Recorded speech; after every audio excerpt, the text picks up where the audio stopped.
ladies, and with it being a Tuesday, you guys know the drill. It is time to basically get something accomplished. I am super excited about today's video because we get to get outside and be productive today and officially start on 2024's garden.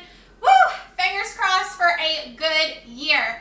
I am trying to start my potatoes a little bit early this year because last year I think I waited just a bit too long, so my harvest wasn't as much as what I wanted it to be. And if you guys follow along on the community tab where I post weekly meal plans, you guys know we eat a lot of potatoes in this house.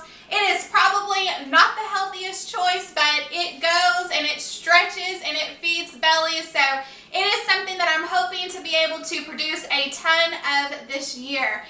So it is still a bit chilly here in Oklahoma, but I think we are past our last frost date officially. It was 37 this morning when I took the kids to school, so still a bit chilly, but I'm hoping for warmer weather soon. So we're going to get outside, we're going to get it done. Potatoes is the name of the game today. If you were here hanging out with me last week, you'll remember in that video I went ahead and I placed my potatoes out on my kitchen windowsill here.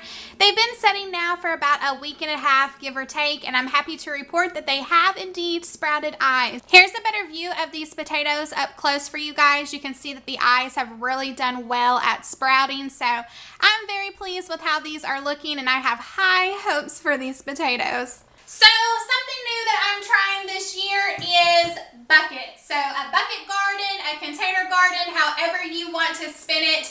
My mom grew everything last year in containers and buckets and swears that it is the way to go.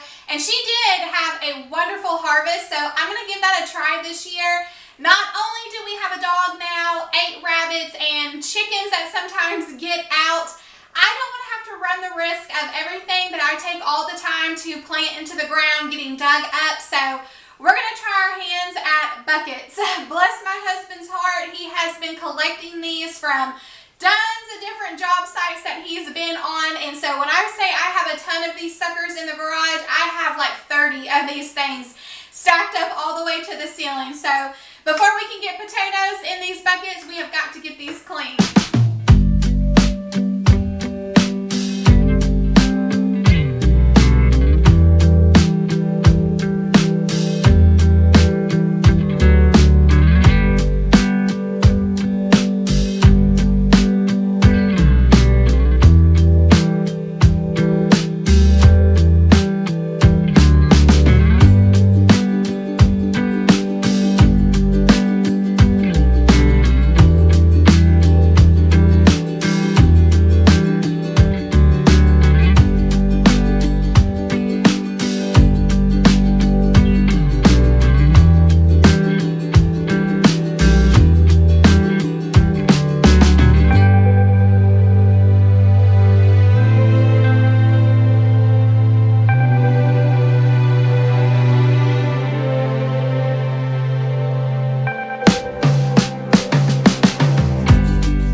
Concerns on whether or not that these buckets that I'm using are food grade safe to grow food in that we're going to consume.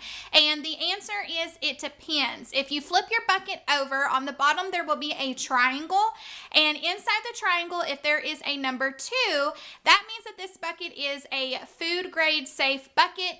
It means that the plastics used to make the bucket are BPA free and you should be good to go. So just check the bottom and make sure that you have a number 2 inside of your triangle.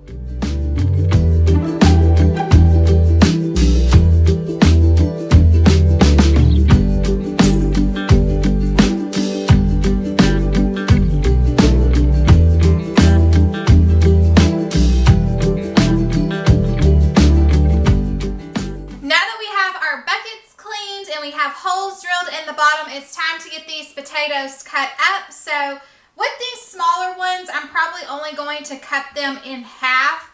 And you need to be really careful because the eyes are super delicate right now, so they can easily fall off.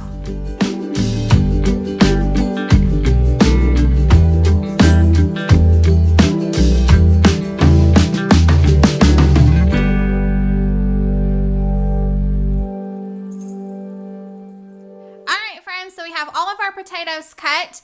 When you go to cut your potatoes, you want to make sure that each piece has at least one eye on it for when you go to plant it in the ground. And when you plant these, each piece that we cut is going to be considered one plant. So with a good potato harvest, you can expect 5 to 6 potatoes out of each cut piece. All right, friends, so now that we have our potatoes cut and we are back outside working, I wanted to chit chat with you guys a little bit while you were just sitting back and watching. I wanted to talk to you about potatoes. I kind of wanted to talk to you about life. I just wanted to preach for a second, so hear me out. Now, I wish that I could show you guys start to finish of what to expect with your potatoes, but we are fighting against time and I do not have a fast forward button, unfortunately, but I did want to put you on to some information. There is a YouTube channel here on YouTube, and it is called Hollis and Nancy's Homestead. It is a husband and wife who run this channel. Hollis, the husband, he has a 2-part series about planting potatoes in 5-gallon buckets, and he shows you start to finish, and y'all, he goes into really great depth.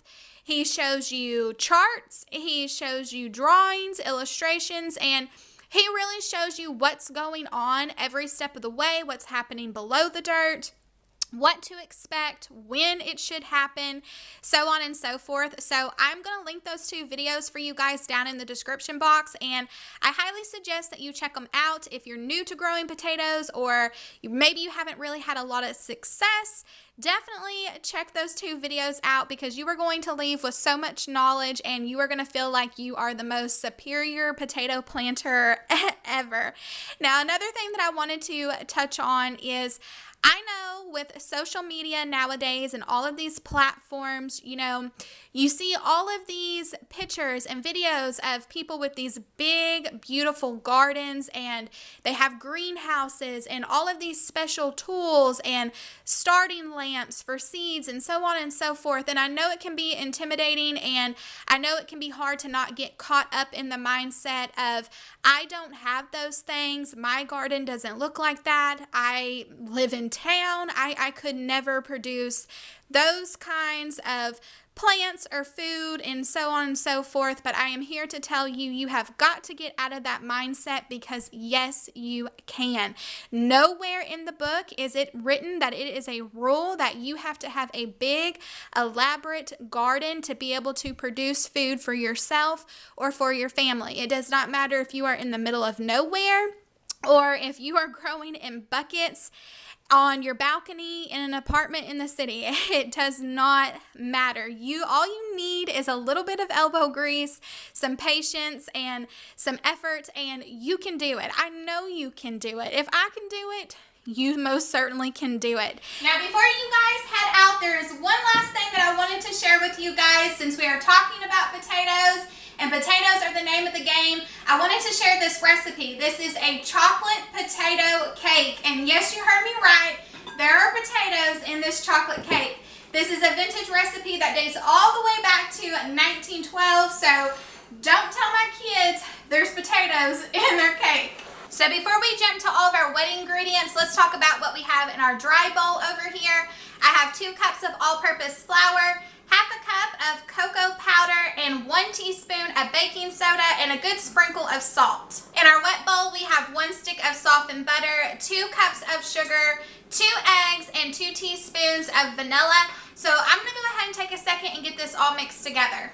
Alright, so now the star of the show is 1 cup of potatoes. So all I did was throw some potatoes in the microwave as if I was going to make some baked potatoes. I went ahead, took them out, put them in this bowl, smushed them up really good, and let them cool completely. So now we're going to get this 1 cup of potatoes into our wet bowl. Then just go ahead and go in and get those mixed in really well. Alright, so back here in this measuring cup, I have 1 cup of milk. And what we're going to do is we're going to add about half of our our dry mixture and about half of our milk to our wet bowl, and then give it a mix and then go back in and repeat the process. You might be wondering, why are we adding potatoes to our cake? Well, potatoes give your cake a good consistency and it adds a lot of moisture, which makes a really delicate cake. It's almost the same concept of adding zucchini into muffins and baked goods. And the reason for this is a potato is pretty much made up of just starch and water. Now that we have this all mixed up, I'm going to go ahead and add my batter to a lightly greased 9x13 pan. And if you're wondering and asking, can you taste the potato in this? No, you can't. I licked the spoon just to make sure. Alright friends, so we're going to get this popped into the oven at 350 degrees and let it bake for about 45 to 50 minutes just until we can put a toothpick in the middle and it comes out clean.